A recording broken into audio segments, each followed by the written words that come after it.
Muy buenos días a todos, ¿cómo andan? Espero que se encuentren muy bien. Bueno, última jornada del año. Se terminó el año, che. Se terminó el año. Me puse a leer, les debo admitir, no todo, pero lo que hemos ido hablando en el chat durante el año. Y es. Y tenía dos cosas pensadas. O hacía un recorte de momentos del mercado. Si iba a ser extenso y después, bueno, no sé si todo el mundo lo va a leer. Entonces digo, bueno, vamos a hacer cómo comenzamos el año y cómo termina el año, al menos de materia económica. Eh, entonces, ¿qué es lo que nos encontramos aquí? Encontramos lo siguiente. Fíjense, el índice Merval, en realidad, bueno, ahora actualizado al día de hoy, está en 121% en dólares. Avanzó desde los 957. Denme un segundo, vamos a cerrar esto. A los 2177. Actualmente está bajando un poquito. Pero ¿qué demostró eso? Que el mercado respetó de cierta manera la probabilidad de ganar a un año. Recuerden que habíamos hablado que esa probabilidad era cercana entre el 86 y el 82%. Bien, estamos hablando obviamente del índice Merval medido en dólares. No le puse la cifra en pesos. Se las voy a comentar simplemente a modo de detalle. En pesos subió un 173%. ¿Está? El tipo de cambio subió un 21% y la inflación está en torno al 116% anual. Entonces fíjense cómo el índice Merval medido en pesos superó al tipo de cambio y a la inflación.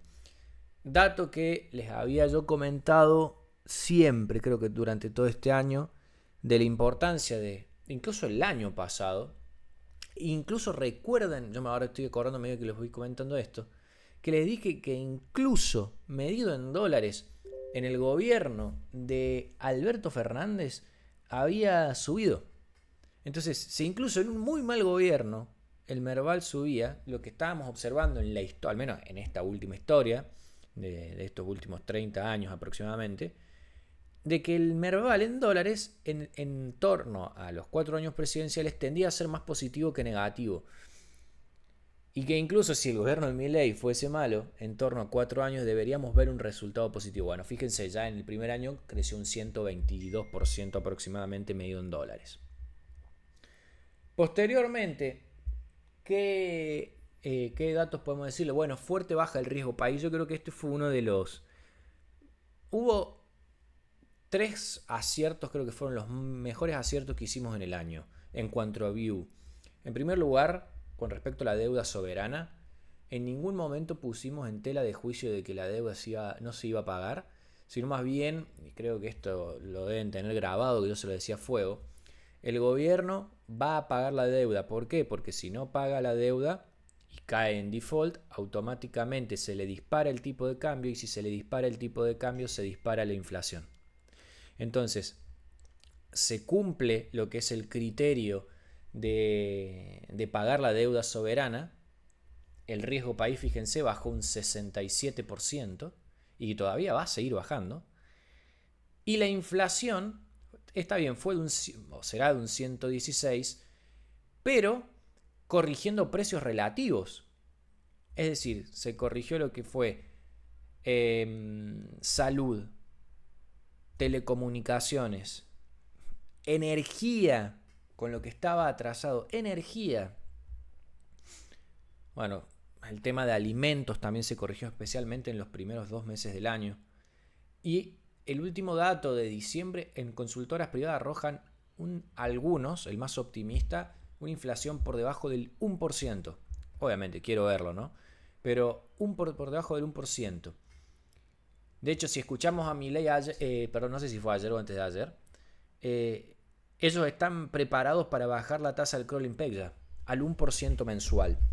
Con lo cual es de esperarse de que encima, en los primeros meses del año, que tenemos época de liquidación de cosecha, se mantenga una sobreoferta de dólares que permita mantener el tipo de cambio a raya. Y muy probablemente, como ya lo anunció Caputo, en el primer cuatrimestre, es decir, en los primeros 4 meses del año, con el acuerdo del Fondo Monetario y liberación de nuevos fondos, quitar el cepo de manera definitiva, lo cual va a apalancar aún más el crecimiento que se espera para el año que viene.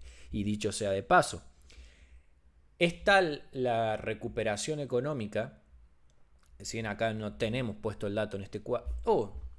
¿Estoy viendo el cuadro? Ah, sí, no lo estaba viendo yo no lo estaba viendo con el grabador, pero sí se está viendo. Está la recuperación económica, que incluso ya estamos por encima de estamos por encima de octubre del año pasado. Entonces, lo que se viene para el 2025 puede ser muy bueno. Sigamos un poquito los detalles. Aquí lo que van a ver es la baja en la tasa monetaria, que acá hablábamos, recuerden qué es lo que estaba haciendo el gobierno, algo bastante arriesgado, porque ¿qué dicen los manuales? Que para bajar la inflación, vos lo que tenés que hacer en definitiva es subir la tasa, dar una tasa real positiva. El gobierno hizo todo lo contrario, la bajó y logró bajar la inflación con eso es algo relevante. Bueno, las reservas brutas se incrementaron un 42% en dólares y los pasivos remunerados del central cayeron un 4%. Acá lo que estamos contemplando es todos los pasivos, bien, base monetaria, pases, todo está acá. Las reservas netas líquidas, bueno, acá, estas reservas netas líquidas, bien, fíjense que hubo un incremento negativo de 1.700 millones de dólares. Si tenemos en cuenta las reservas netas solamente, podríamos estar hablando de que hoy obviamente estamos en un mejor momento que a principio de año. Incluso algunos ya las consideran positivo. Bueno, no hay deuda con importadores y esto también es un dato importante porque esto es algo que el gobierno lo mira muy de cerca.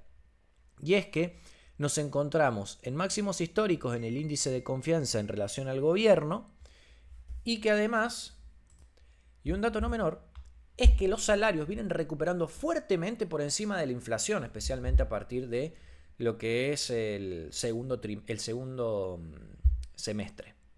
Bien, con lo cual, recuerden, recuperación de salarios, y insisto, por encima de la inflación, e índice de confianza en estos niveles, es muy difícil que el gobierno pierda las elecciones de medio término. Y si el mercado comienza a verlo esto, es muy probable que continúe lo que es la caída del riesgo país.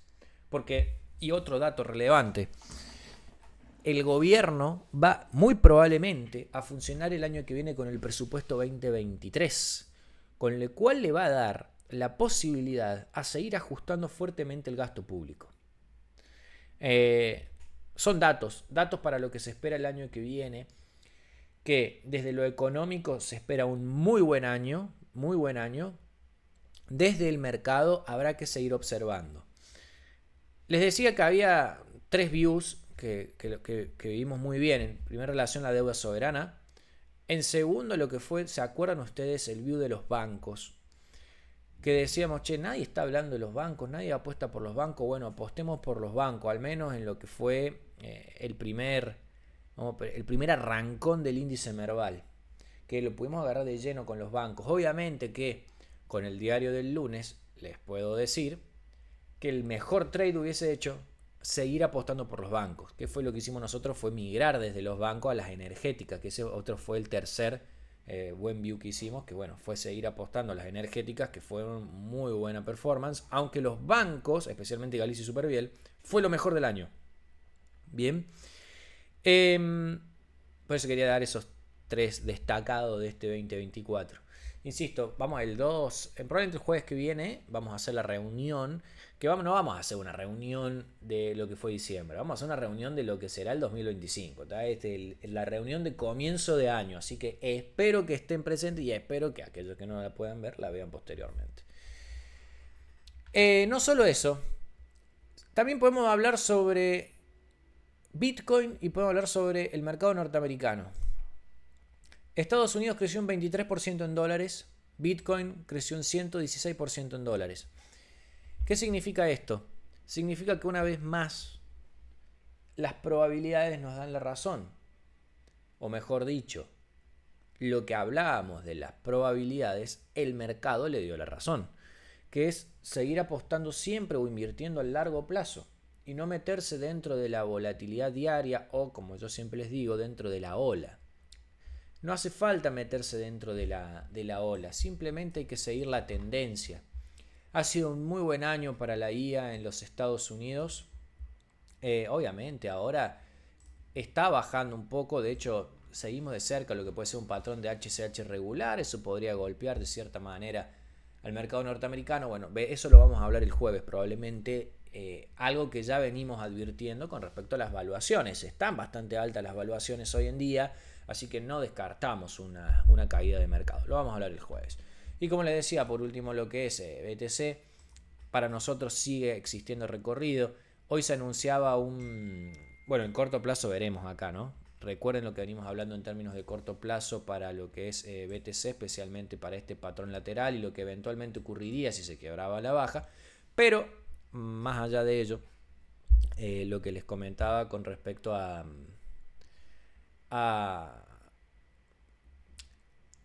noticias importantes como es el tema de cierta manera deslistar a USDT dentro de lo que es la Unión Europea, y algo que hablamos muchísimo, no les digo este año, pero sí años anteriores, especialmente con todo el auge de las criptomonedas, la importancia a veces de DAI versus USDT.